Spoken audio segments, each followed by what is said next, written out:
Convídoos a todos a ver, a disfrutar e a reflexionar con unha historia galega, Retratos da represión na Galicia de 1936, unha película documental de Patrick Serrodi, un director francés que se interesou pola nosa memoria histórica, pola memoria dos republicanos represaliados na cruel represión da Galicia de 1936. Esta película ten ademais o valor de restaurar a realidade de moitos dos testemunhos que foron a base real para que Manuel Rivas escribise o lápis do carpinteiro, e para min, que tive a fortuna de dirixir a versión cinematográfica do lápis do carpinteiro, creo que é moi importante restaurar aquí o testemunho directo de Isaac Díaz Pardo, da familia Porto, de Choncha, que foi a muller, a viúva actualmente de Francisco Comesaña, que era precisamente o personaxe máis alterado na versión cinematográfica que fixemos. Esta é a verdade sobre as cousas que ocurriron, é unha das verdades, que sigan aparecendo testemunhos sobre toda aquela época e que sigamos restaurando a nosa memoria histórica.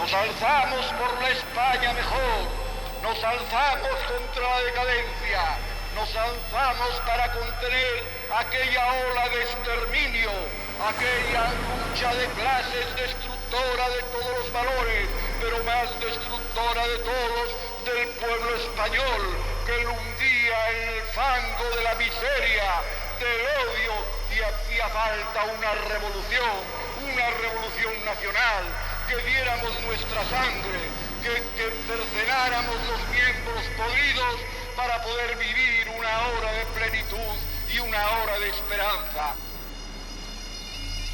Este es el significado de nuestro 18 de julio.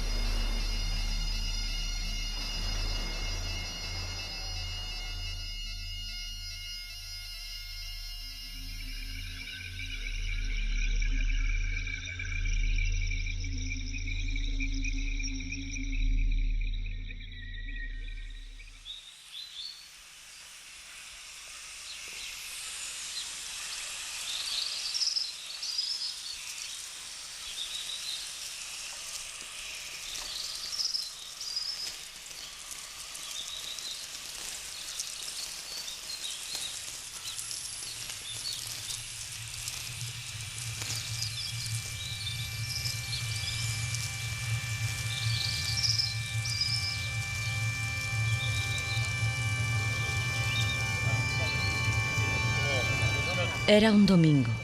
Aquel día, o 28 de xuño, votouse cunha maioría esmagadora o Estatuto de Autonomía de Galicia.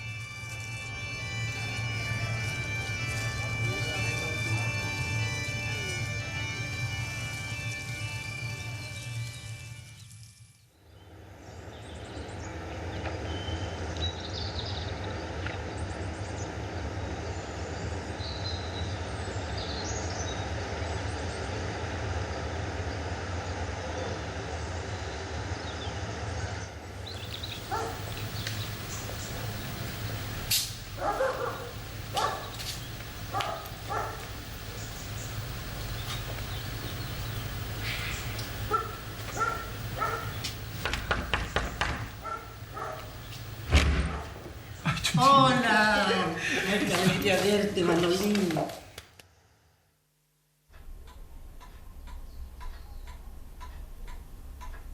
Nací en el año 1913 y viví los primeros años allí con mi madre y con todos mis hermanos. Y tenía 7 años cuando murió mi padre. y la vida me cambió bastante, porque para mi madre fue terrible y había un ambiente muy triste en mi casa, ¿no? Así que de niña no fui una niña muy alegre por la muerte de mi padre y había un ambiente triste en mi familia. Cuando primero iba al colegio allí en mi pueblo y después estudié bachillerato en Santiago. A los 13 años me fui para Santiago y estuve interna en el colegio de las monjas. Bueno, pasaba allí los inviernos y los veranos ya me iba para órdenes. Estudié el bachillerato en Santiago. Y luego después ya a los 18 años fue cuando ya conocí a Paquiño y ya mi vida toda giró en torno a él.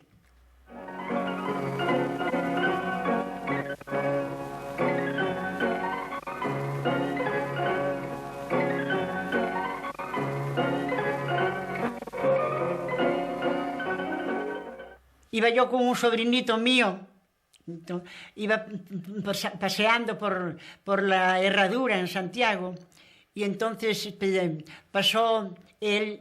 Había los paseos entonces, era así la moda. El paseo íbamos así, unos para allí, otros para aquí.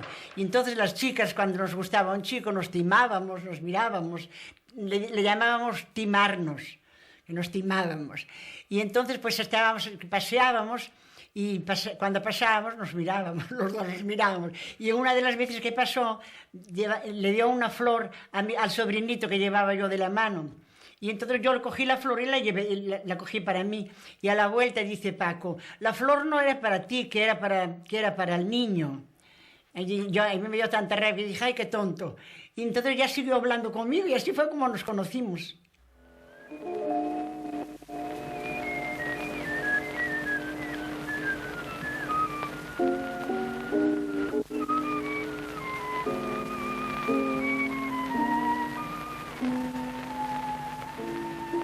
Íbamos allí eran los paseos siempre, íbamos allí al paseo y en la Rúa del Villar en Santiago. ¿Sí? Y allí pues fuimos novios durante toda la carrera de él. Y empezaba primer año cuando nos hicimos novios. Y fuimos novios durante toda la carrera hasta el 36.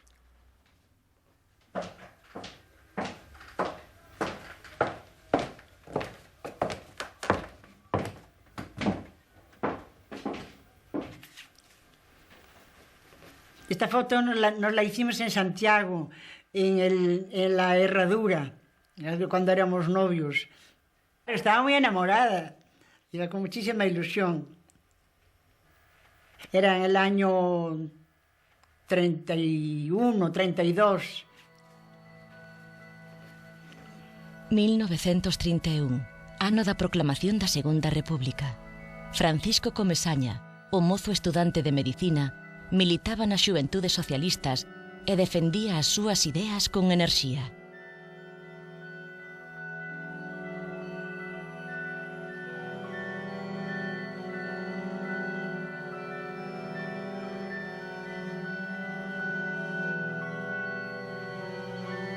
Era el secretario de las Juventudes Socialistas en Santiago. Y en Santiago sí era reconocido como un republicano.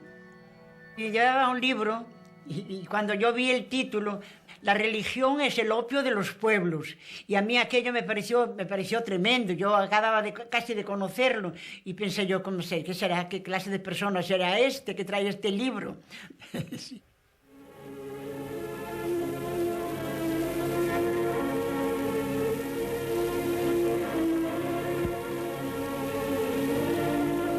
O 16 de febreiro de 1936, triunfa a Fronte Popular. Nos meses que seguen, numerosos enfrontamentos se desatan en varias cidades de España. Radicalízanse as posturas. Á dereita, os activistas recrútanse na Falanxe, o Partido Monárquico Renovación Española, as Xuventudes de Acción Social. Á esquerda, son os do Partido Socialista, o Partido Comunista e a CNT, os que proporcionan os elementos de primeira liña.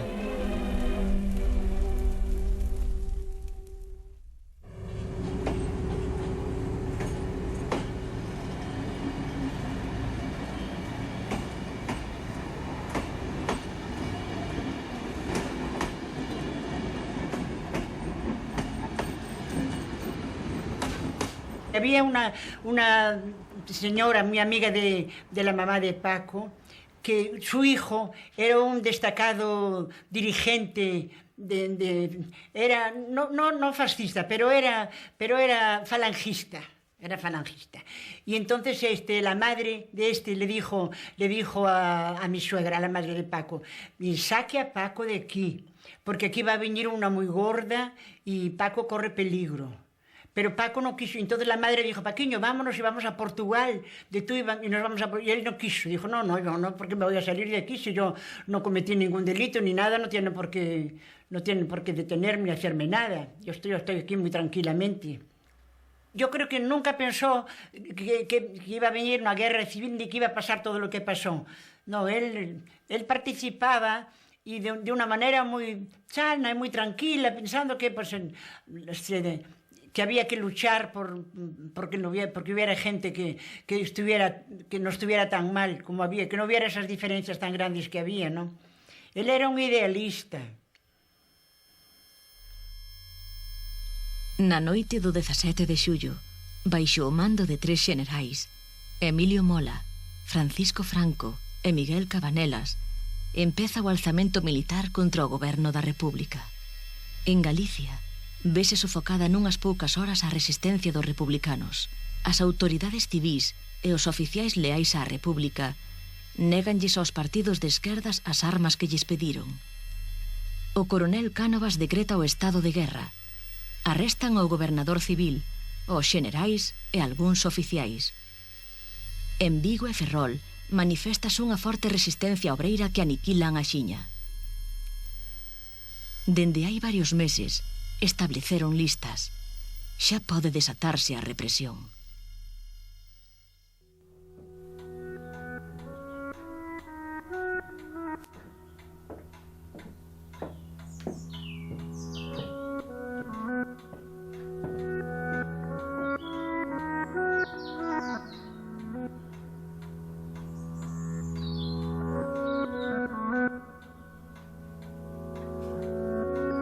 Era el día 26 de julio y íbamos los dos juntos por la calle paseando y íbamos a su casa y salió la Guardia Civil de allí, lo detuvieron, le dieron una paliza tremenda, le golpearon con el fusil, lo tiraron al suelo, empezaba sangrando por las narices, lo dejaron allí tirado. Era el primer día que iba yo a comer a casa de su madre. Y estaban esperando por nosotros y llegué yo sola. Cuando le conté eso, ya nos fuimos inmediatamente a la cárcel, mi cuñada y yo, y ya lo encontramos a él allí, todo una cosa horrorosa. Le habían dado una paliza horrible.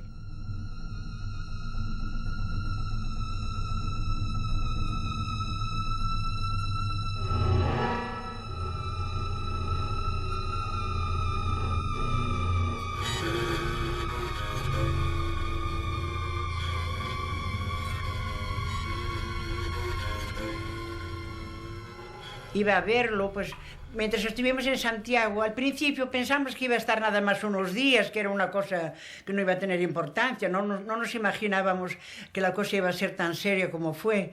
Y había un director de la cárcel que era amigo nuestro, que era conocido, y nos dejaba entrar, y estábamos allí en un salón, donde las familiares, y él, lo que menos nos imaginábamos es que la cosa iba a ser tan seria. Deteñen a Paco Comesaña en Santiago de Compostela, nos baixos do Pazo de Raxoi, coñecidos como Cárcere da Falcona. É ali onde teñen presos aos republicanos, aos comunistas, aos galeguistas máis activistas. Estas cousas non se olvidan nunca, non? Quedaron grabadísimas para tal, porque foi un drama tremendo. Nacín no ano 20, en Santiago de Compostela, na casa da Tumbona. No ano 20 viñera meu pai como empregado de Isaac Fraga, daí que eu me chame Isaac. Meu pai, ao pouco tempo, foi funcionario do Concello, delineante do Concello. Ademais de como delineante, verdadeiramente era un armadanzas das festas, das carrozas, das cousas que facía o Concello. No ano 36, cando se celebran o plebiscito do Estatuto do 32, pois meu pai colaborou en todas as cousas, e colaborou en todas as propaganda que se fixo del. Eu traballei sempre con meu pai no taller, os carteles que se fixeron da autonomía, a maior parte os fixen eu, incluso os de Castelao, pero logo depois fixen varios carteles máis. O único que me deixou firmar meu pai é o dos comunistas. Todos os demais tuve que firmalos como xalo. Non me deixou firmar máis, senón eu os firmaba todos en aquele momento. Bueno, claro, había unha diferencia ideolóxica entre meu pai, galeguista, máis un home de orden, eu, 16 anos, comunista, pois, que queríamos cambiar o mundo, e o mundo non se pode cambiar tan facilmente. Bueno, un día termina, está a guerra, eu tuve que non sabía nun principio, non sabía que iba a pasar. Un día, debeu de ser hacia finales de agosto, hacia finales de xulio, veu meu pai con os guardias civiles, salí a casa e se levaron a meu pai. E a medida que pasaban os días, co seu ronsel dos peores presaxos, máis se concentraba el no cuaderno. Mentras os outros parolaban, el retratábaos en acougo. Buscáballes o perfil, un aceno de seu, o punto da mirada, as zonas de sombra. A Camilo Díaz Baliño sácano do cárcere e paséano. O cinismo desta expresión inventada polos franquistas oculta de feito a organización metódica de execucións sumarias, precedidas a miúdo de torturas. Había unha rapaza que era Teresa, que lle chamaban Teresa dos Xismes, que lle levaba o almorzo ao meu pai á cadea. Lle levaba o almorzo. O día 13 ou 14 de agosto veu dicindo que a meu pai o habían posto en libertad esa noite, que non estaba ali, que, por tanto, traía de volta o almorzo, e que o director da cadea lle dixo que el había deixado aquel de dibuxos ali, un bloque de dibuxos, e que deixaba salilos co colchón, si é que lle deixaban arrancar, recortar o do seu fillo que estaba tamén reproducido ali. E, por suposto, mi irmán, que era maior que min, pois lle dixo inmediatamente que se quede con tal e que nos devolva os dibuixos. Esta é a forma pola que se salvaron estes dibuixos, non? Así pasaron 2 días, e por fin soupen quen era o meu compañeiro que de noite se deitaba a miña beira. Eu había o visto moitas veces en dita cidade, algunhas en compaña de Castelao e de Maside. Era Camilo Díaz Baliño, un bo pintor, escenógrafo, muralista, de 40 e tantos anos. Pensaba moito e falaba pouco. Ficais por estar na cadea, non era moi comunicativo. Cando aquela noite nos deitamos, falei con el e díxenlle que o había recoñecido. Parolamos longo tempo. El falaba todo en galego, con falar pousón. Ao día seguinte, díxenlle que me gostou moito un cartel que fixera para a propaganda do Estatuto de Galicia. Contestoume. O meu cartel foi feito con simplicidade. O meu mensaxe era liberdade, paz e traballo. Unha Galicia ceibe para traballar en paz. Creo que o logrei, non sei. Había moita tristura na súa voz. Víase que sofría moito por todo o que estaba pasando. Calamos por un pouco. Soaron as 12 da noite no reloxo da catedral. Parecía que as campás estaban dentro da cadea, que a resonancia que daban. Eran as 12 da noite do 13 de agosto. Camilo ollou para min e eu dixenlle: fanse longas as noites metidos aquí dentro. Sonriuse tristeiro e contestoume: aquí faise longo todo, a noite e o día. Este recinto asobállame, desacóugame. Estas derradeiras verbas pareceron premonitorias. Abreuse de súpeto a porta. Entraron os falanxistas. Levárono a forza de ruín maneira.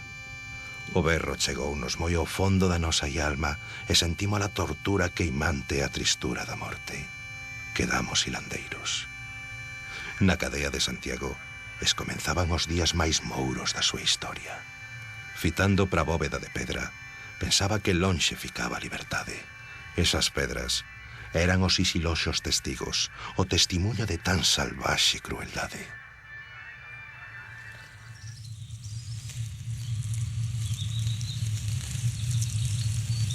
Uns tíos meus que viñeron a recollerme a min para levarme a Coruña porque o doctor Puente Castro lles había chamado a decir sacar de aí enseguida a Isaac porque van a ir por él. Nos viñeron a buscar, estaba miña nai, meu irmán, tal. Cando chegaron moi cedo, eles traían xa os boletos, os billetes para ir nun Castromil. Entonces salimos, eu creo que serían as 7 da mañán para o Castromil. Claro, era un mes de agosto, amanecía moi temprano, un mes de agosto, sí. Entonces eu iba cunha gorra, e ainda que era verano iba tal, un pouco disfrazado. O Castromil tuvo que pararse por 6 veces no camiño porque había xente tirada entre a cuneta e o medio do camiño e xente chorando ali ao lado e gritando, ai, tal, esta cosa. Dos xentes que foron paseando, claro, esta cosa. 6 personas no camiño de Santiago a Coruña. Isto facían indudablemente as xentes que se dice que estaban na cuneta. Non estaban na cuneta, estaba entre a cuneta e o centro porque os que mataban estos os mataban para poñer como escarmento para aterrorizar e que a xente vira que aquello non iba de coña, que aquello iba en serio e que alguén que se desmadrara ou tal. Bueno, chegamos a Coruña e nos metimos na casa esa, e desa casa non volvín a salir daquel piso hasta pasados 6 meses. A república se iba desmoronando, que caía Málaga, que caía Toledo, que caía...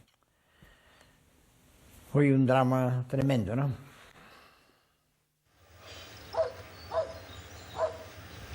En la cárcel estuvo en Santiago desde el 26 de julio hasta febrero. El 22 de diciembre fue cuando hicieron el Consejo de Guerra y lo condenaron a muerte junto con otros 14 o 15 amigos, todos de mi pueblo. Tenía una tía en Cuba, en La Habana, y entonces esa era muy amiga del director de ese periódico que te digo, y entonces fue cuando... Eso es lo que me preguntas, ¿no? Y entonces fue cuando hizo este periódico, el Diario de la Marina, que así se llamaba, hizo una campaña intensísima en pro del indulto de Paco, ¿no? Y salía todos los días en el periódico. Fíjate tú que yo no conservo ningún periódico, de ese me da mucha pena. Pero salía todos los días en el periódico el médico cubano condenado a muerte por Franco y tal, y contando las gestiones que hacían y las recomendaciones que había para que lo indultaran. Y lo indultaron. Que él estaba también con todos los que se iban a fusilar, lo trasladaron a él para otra sala, y entonces él dijo, bueno, yo me quiero despedir de mis compañeros, y se despidió de todos uno por uno. Fue tremendo, ¿no? Y los fusilaron a todos.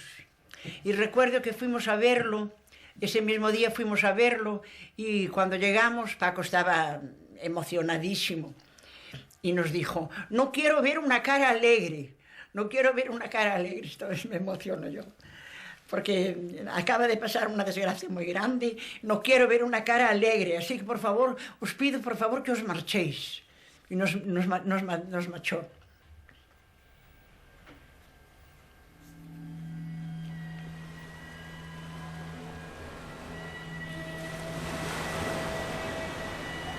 Paco Comesaña é indultado e a súa pena de morte conmutada a cadea perpetua, ou sexa, 30 anos. Teníamos un amigo muy comprometido con el franquismo, buena persona, pero era franquista. Y entonces él nos dijo, si podéis sacar a Paco de aquí, de Santiago, sacarlo porque corre peligro. Y entonces gestionamos para que lo trasladaran para la prisión provincial de La Coruña.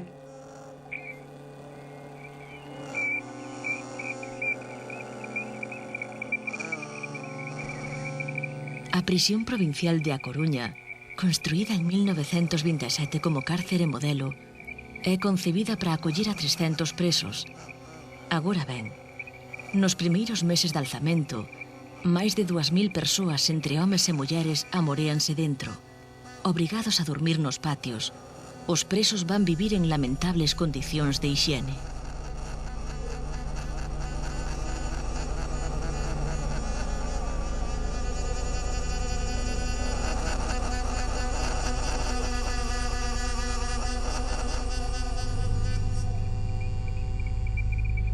Su madre y su hermana vivían aquí, pero yo como vivía en Órdenes, estaba muy cerquita de La Coruña, iba a verlo casi todas las semanas. Y mi madre siempre le mandaba comidas y todo eso.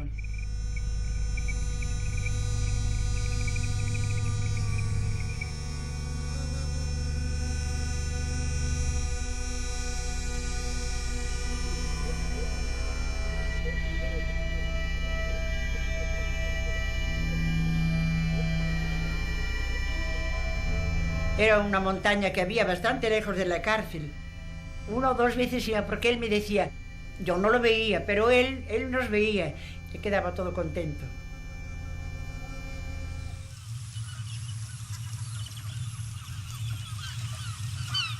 En La Coruña se quedó como 4 años. Y después él, porque no quería que fuéramos a verlo ni su madre ni yo, entonces fue cuando pidió el traslado para un hospital penitenciario que había en Valencia. Y lo concedieron, y se fue él acompañando a presos tuberculosos. Yo me acuerdo de la despedida en el tren en La Coruña, una cosa tan triste. Todos les habían dado una latita de sardinas para todo el camino, y ya lo estaban comiendo allí por la mañana, muertos de hambre. Una cosa, fue una escena dantesca aquella, se me quedó grabada toda la vida.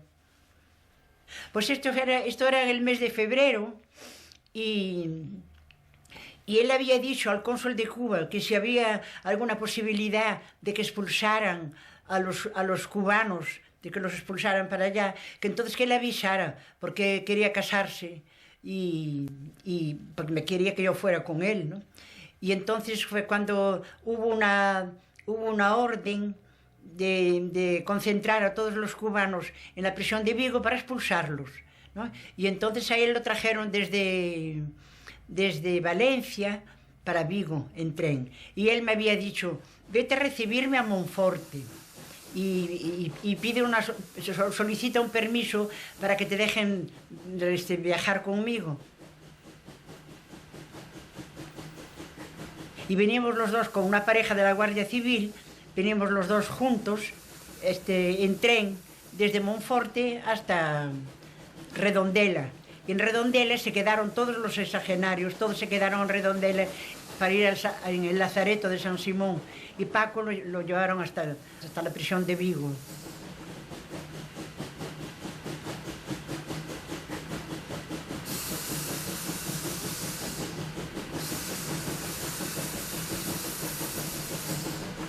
Foron ao corredor do tren e non fumaron un cigarro senón media dúcia. O tren corría pola beira do Miño, tinguida de verdes e lilas. E o sarxento e o doutor parolaban animados como na barra da derradeira taberna. E así, até que chegamos á estación de Vigo.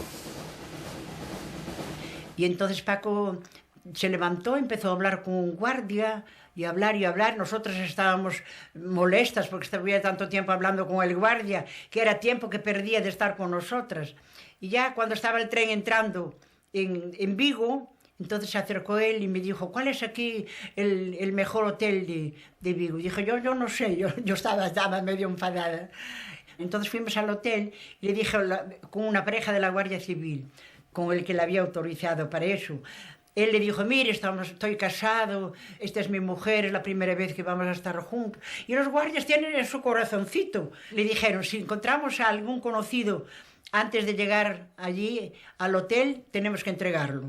Llegamos allí y Paco muy tranquilo, como si no viniera de la cárcel, muy tranquilo, dice, usted una habitación para mi esposa y para mí, y una para el señor, para mi hermana y otra para la pareja que nos acompaña. Entonces creyeron que éramos unos personajes muy importantes que traíamos escolta. Y entonces nos trataron muy bien y Paco le dijo, y nos sirven la cena en la habitación. Nos mandaron una cena espléndida. Nos trataron creyendo que éramos unos personajes. Lo que menos imaginaban que era un preso que venía para la cárcel. Y entonces al día siguiente la Guardia Civil tenía la habitación frente a la nuestra. Y una vez en la noche llamaron, ¿está bien? Llamaron. Sí, muchas gracias, estoy bien, gracias. Y entonces ya por la mañana salimos con la Guardia Civil, mi cuñada y yo, hasta la cárcel. Fue un día muy triste, lo recuerdo, fue un día muy triste aquel.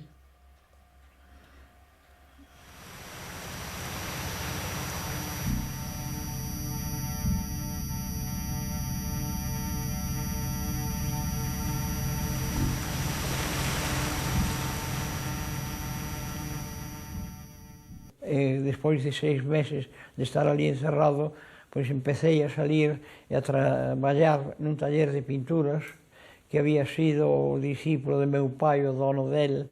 Entrei de pinche ali, pero enseguida, como xa tiñan algunha habilidade para facer letreiros e cousas desas, podía pintar letreiros nos tranvías e cousas, tal, pois fui progresando ali no taller ese hasta o ano 39, cando termina a guerra, e que eu consigo marcharme para Madrid. Meu pai quixera que eu fora arquitecto, eu tamén me parecía ben, bueno, foi arquitecto, construir, tal. A escola de arquitectura era costosísimo entrar en elas, porque non había máis que 2 escolas de arquitectura en España, a de Barcelona e a de Madrid, non era moi difícil entrar. Conseguí que me dieran unha beca da Diputación e seguir estudiando en Madrid. Esta cosa, unha beca, eran moi miserables as becas entonces, todo era moi miserable, claro. Pero bueno, me axudou eso para poder facer Bellas Artes en Madrid, tiñamos moita productividade, era moi disciplinado, cheo de medo, tiña que salir por donde pudera, claro. Despois fixen pintura, estuve facendo tal, hasta que me cansei tamén deso. Terminada a guerra no 45, no 46 se pudo entrar en Londres xa. Se podía viaxar, xa entrar en Londres. E lá me fun eu. Me puse en contacto cos exilados que había ali. E que habían creado unha organización que era o Instituto Español.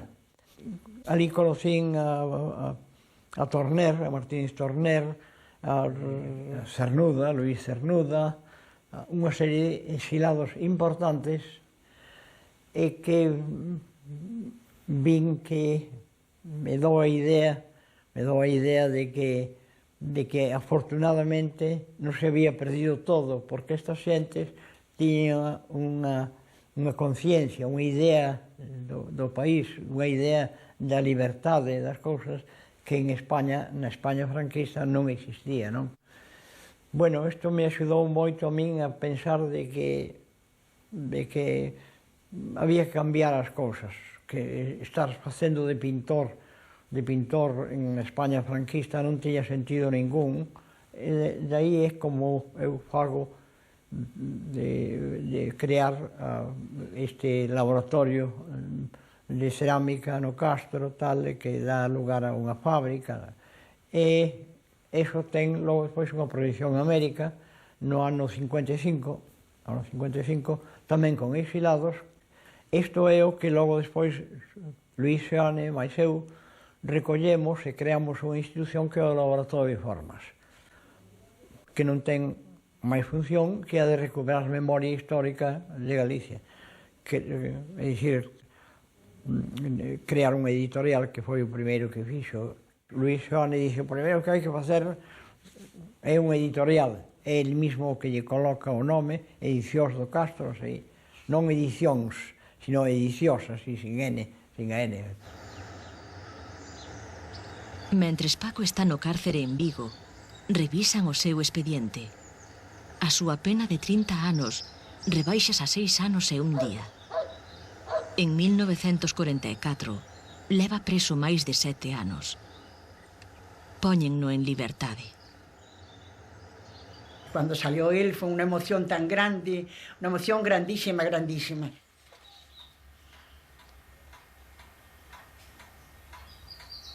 Al poco tiempo lo llamaron de la Dirección General de Seguridad y le dijeron que le daban 15 días para abandonar el país, que si no, que se acogiera a las consecuencias. Me fui de España muy alegre, muy contenta. Y fuimos a un país desconocido, sin dinero, íbamos así. Yo me mareé muchísimo, muy embarazada, me mareé muchísimo, pero fue mi viaje. Íbamos tan contentos, íbamos felices.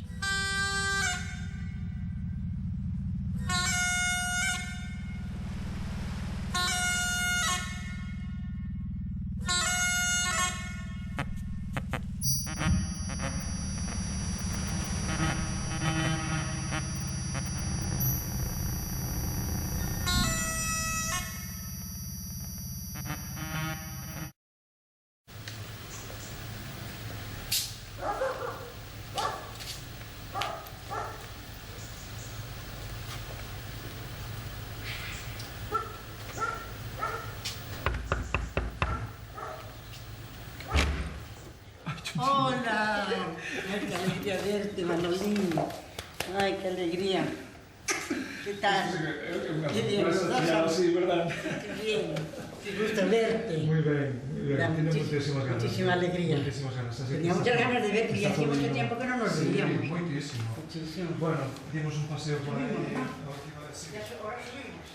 Xa escoitara antes de vir aquí, por primeira vez, xa oíra falar moito de vos, non? Por amigos, por Xosé Luis de Dios, o pintor, que erades unhas persoas que eu non coñecía de vista, de trato, pero que formabades xa como unha lenda. Era como unhos seres que existían, sobre os que me fixen unha idea, non? Esa idea de tanto na vida persoal de dúas persoas que protagonizaran a historia de amor maravillosa, Paco e ti, e tamén de resistencia, pero tamén me chegaban cousas de veciños, de Tui, que sabían, pois, por exemplo, como Paco abría a súa porta para que calquera persoa que estivera doente, que estivera enferma, el atendía desinteresadamente, non? Tiña esa idea de facer a entrevista. Para min, aquela entrevista que se publicou despois no xornal, non? Pois era tamén unha desculpa, unha justificación para poder estar con Bosco, non? E foi moi importante, claro, porque a entrevista, por medio da entrevista, publicouse unha parte do que falamos, pero falamos moitísimo máis, non? E despois atopámonos máis veces. Ese día quedou dentro un pouco a semente, non? Esa especie de célula, de cigoto, de primeira célula nai do que ia ser. Eu non o sabía, pero ia nacer unha novela dai. O que pasa é que eu non o sabía. Eu, cando empecé a escribir a historia, a historia vosa, a do lápis, do carpinteiro, así, cando empecé co libro, ao principio iba a ser un conto pequeno, pero eu sentábame ao día seguinte a escribir e seguía, non? E dixen, isto non é un conto, é unha historia moito máis longa, non? E apareceron a figura do pintor, do pai de Isaac, que tamén que pertencía un pouco a iso que chamamos a realidade intelixente, que é como o ceo dos agnósticos, non?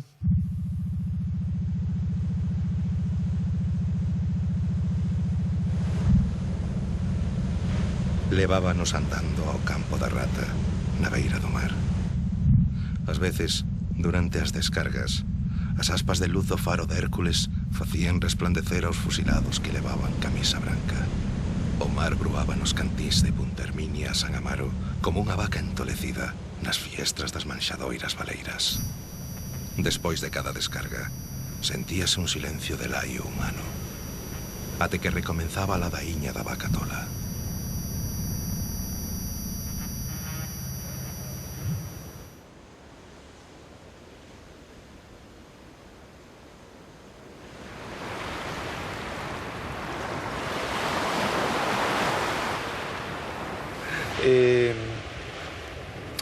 Entón, pois, tiñamos ese espazo, ese campo de xogos, por un lado o cemiterio, por outro a prisión provincial. Estaba ateigada de presos en pleno franquismo. Oías cantar polas tardes, ás veces no patio, vías os presos desde os penedos, non? Ás veces viñan as mulleres dos presos e facían sinais con panos, non? E eles respondían nesa especie de comunicación sorda, non muda, respondían con panos tamén dentro do patio do cárcere, non? E nos nenos estábamos a ver esa mensaxe, esa forma de comunicación humana, non?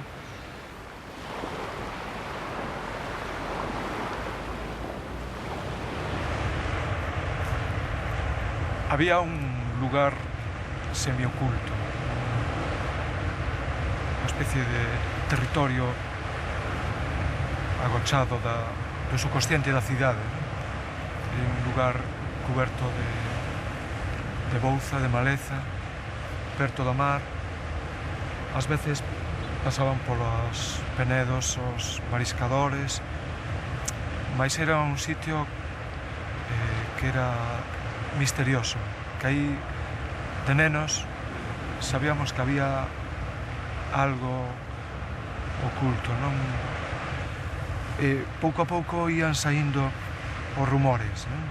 Era como se a propia terra, o propio mar fora contando o que as persoas, o que a xente calaba, non? Fomos sabendo cousas, non? O campo da Rata empezou a ter un significado. Aquí foron asesinados pois centos de antifascistas republicanos da cidade. Sobre todo foi especialmente terrible, unha especie de holocausto a escala urbana da Coruña, o que ocorreu os primeiros meses despois do golpe fascista do mes de xullo de 1936, non? A Coruña era unha cidade moi republicana, unha cidade tamén moi libertaria, con moita presenza do movimento sindicalista. En cada barrio había un ateneo coa súa biblioteca. Era unha cidade moi viva, poderíamos dicir unha Barcelona do Atlántico, non? Todo iso quiso ser arrincado de raíz, borrado, eliminado. Franco mesmo expresou en palabra dicindo que si era necesario había que eliminar media España. E aquí a verdade é que practicaron a terrible estrategia militar de decimar a poboación. Foron neses meses despois do golpe, morreron aquí, calculase unhas 600 persoas, no que foron os primeiros meses do golpe, foron asesinadas aquí, non? Algúnas desas execucións fixéronse en público. A intencionalidade era amedrentar, intimidar a poboación, non? Aquí temos un exemplo gráfico.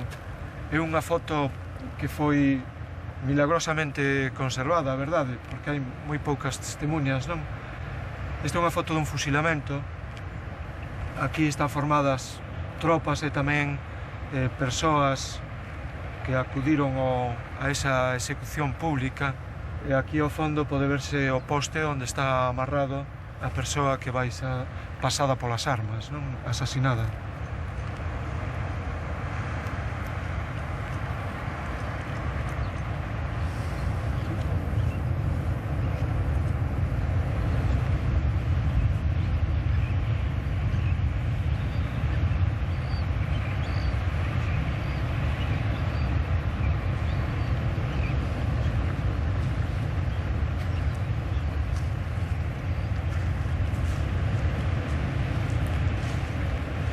Durante moito tempo este lugar estivo como desaparecido,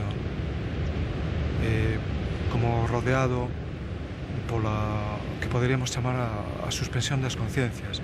Foi un tempo que non só afectou ao franquismo, a longa dictadura, non? Longuísima dictadura, senón tamén mesmo en parte da transición política, do tempo da transición política cara a democracia, niso que se chamou Pacto de Silencio, pois tamén afectou aos territorios da memoria, non? Os territorios da memoria tamén son xeográficos, tamén son físicos. Este sitio é fermosísimo, non? Aquí a carón do mar, agora o vemos, é unha paisaxe fermosa, onde a xente pasea, non? E que se achega. Doutor da Barca, no lápis do carpinteiro, el chama a suspensión das conciencias. A suspensión das conciencias é a peor das doenzas que poden afectar a un pobo. A peor das enfermidades. Sí.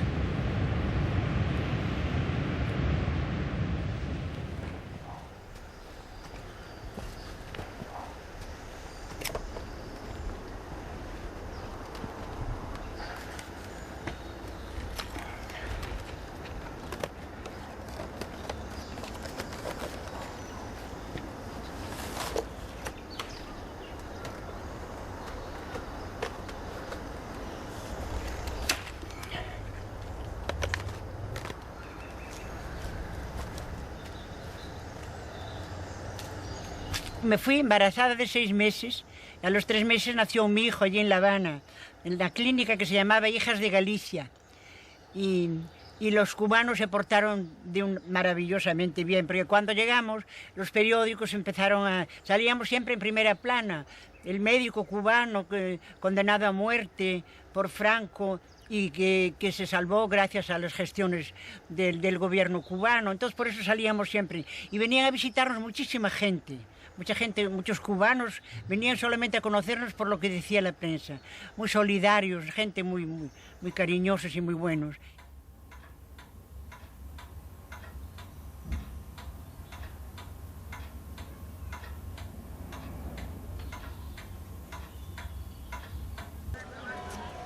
Paco siempre tuvo, su ilusión siempre fue regresar a Tui y ejercer la profesión aquí en su barrio.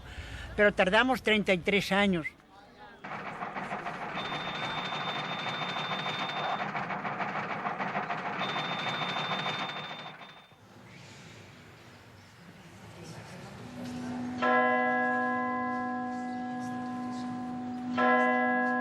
Un año antes de morir Franco, ya habíamos preparado las cosas para venir, aunque viviera Franco, porque le había dado el infarto a Paco y dijo, mira, nos tenemos que ir, porque si no yo aquí voy a vivir muy poco tiempo. Y nos dispusimos a venir, aún en vida de Franco, pero por fortuna aquel año murió, ya venimos más tranquilos.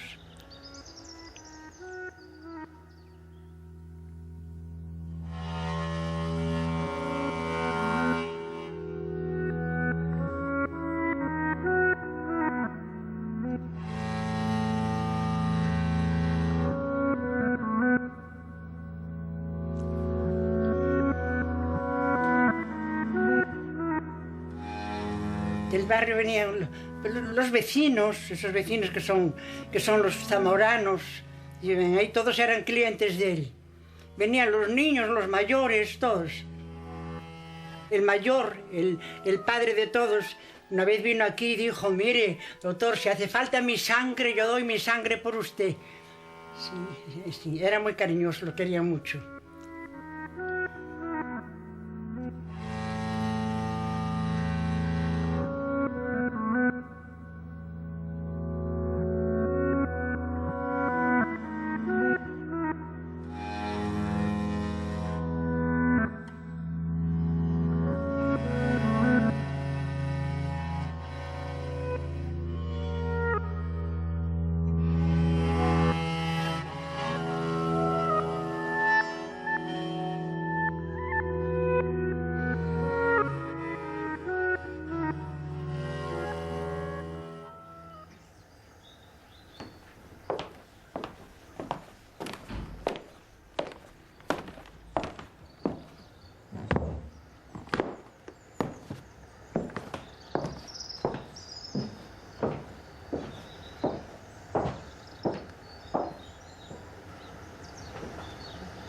Se decía en México que los españoles tenían este dedo más pequeño de decir todos los años, este año regresamos a España, este año muere Franco, y que tenían este dedo más pequeño de usarlo tanto para decir eso. Carlos Sousa, o periodista, dixo grazas cando el o convidou a pasar co aceno dun sorriso. Sí, grazas. Pensou mentras subía a escaleira. Na porta de cada casa debería haber dous ollos como eses.